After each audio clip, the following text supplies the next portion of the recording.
Bam! Okay guys, I'm going to talk to you today about caffeine. On my crappy iPad. I know, but the quality will get better very soon. But I digress. Here we go. And you know, y'all, I got some energy in the mid-afternoon, but that's naturally without caffeine. So let's talk about that, right? 3 years ago, I said no caffeine, and today, as the numbers keep rolling in, I still say no caffeine. No matter what people think of the antioxidant benefits, some of the best ways to turn on your internal antioxidant glutathione is to get some sleep. So if you don't have your antioxidant in one way, you can have it in another, or an avocado if you don't have histamine intolerance. But let's get on to it. So what's the problem with doing caffeine on a ketogenic protocol, right? Isn't it a vasodilator? Doesn't have all these antioxidant benefits? Paul robs, what is it? Your body has to rob from Paul to give it to Pete, so you have to weigh out the pros and cons. Now, the antioxidant benefits are clearly not that high because it's a diuretic. So people keep thinking, well, diuretic is not that bad, right? Bad. So that diuretic effect, you're peeing a lot, then you have a hard time absorbing your nutrients. And that's problematic because already caffeine can sometimes, in some people, block the absorption of magnesium, iron. People have a difficulty absorbing their minerals. And so then there's this issue of it being a diuretic as far as the effects on your skin, right? You're just constantly dehydrated. That doesn't sound too good, and you wouldn't give it to a little baby. I'm just saying. But what else? So this stress effect with your hormones goes in two directions. One, you have the adrenal response, which puts your body into a thing called pregnenolone steal, where cortisol is robbing from the reproductive hormone tree down to your ability to have nice, lovely levels of estrogen and free testosterone. I'm just saying. Okay, so what else? So your testosterone potentially can drop on coffee over time. I know. You've got this malabsorption aspect where you're not absorbing your nutrients, which also creates a dip in your testosterone, and then the fact that too much adrenaline is dumped into the bloodstream via the adrenals because of caffeine's 8 to 12 hour half-life, and so therefore pregnenolone steal comes into play and your sex hormones go like this. I'm just saying. Its effects on GABA, right? This neurotransmitter, it has an effect on its metabolism, its balance. And so then there's tyrosine. So the reason I became inspired to do this video is because I keep telling people to do L-tyrosine or tyrosine or DLPA to counteract the vasoconstriction and the, kind of like withdrawal symptoms from being on caffeine for so long. And it really works well, and I keep telling people to do DLPA or tyrosine or L-tyrosine. They still don't get their butts down to the store and get it, and so therefore they are like, oh my God, I'm having a headache or I don't feel well. But even if you don't have L-tyrosine or tyrosine and you stop coffee, your body will eventually balance back to the way its natural state. Even if your natural state is adrenal insufficiencies, it's still better to be natural than using this caffeine. So the problem with the adrenals is that you kind of go into gluconeogenesis. So the adrenal glands are your fight or flight glands, and they pump out hormones that are either your corticotropin steroid hormones which can balance inflammation. Too much cortisol can be inflammatory. Also, they help regulate your reproductive hormones. So when women, you should not be having hot flashes, and men, you neither. Your adrenals take over when your ovaries stop working or your testes are having issues. I'm just saying.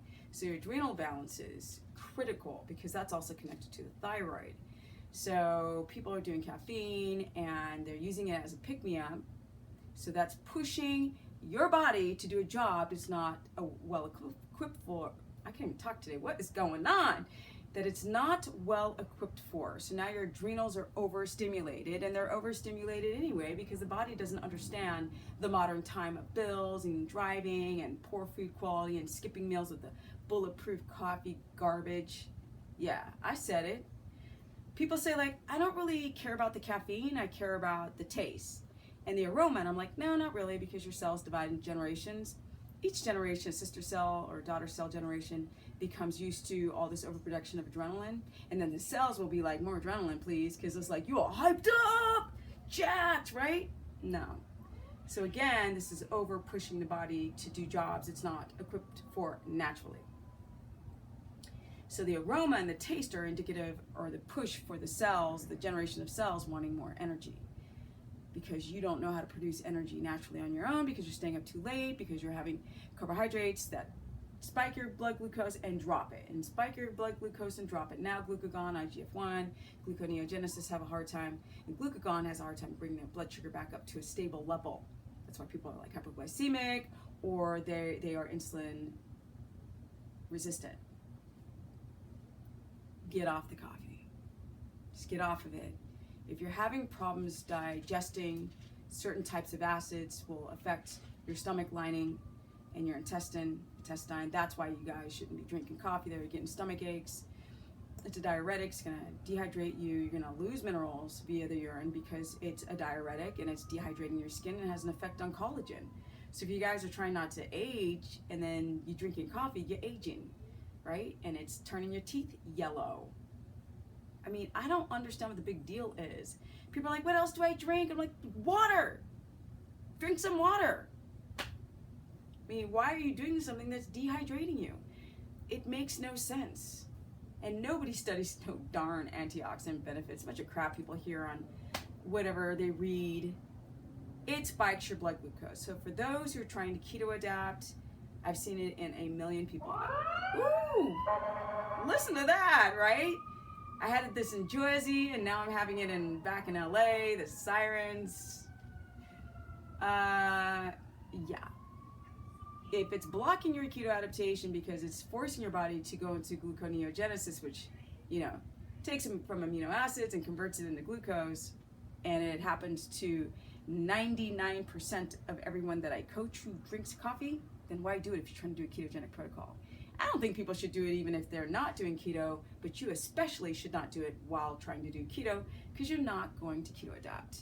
You put in your fat in a coffee, the caffeine, which forces your adrenal glands to pump out too much adrenaline, stifles hunger, right?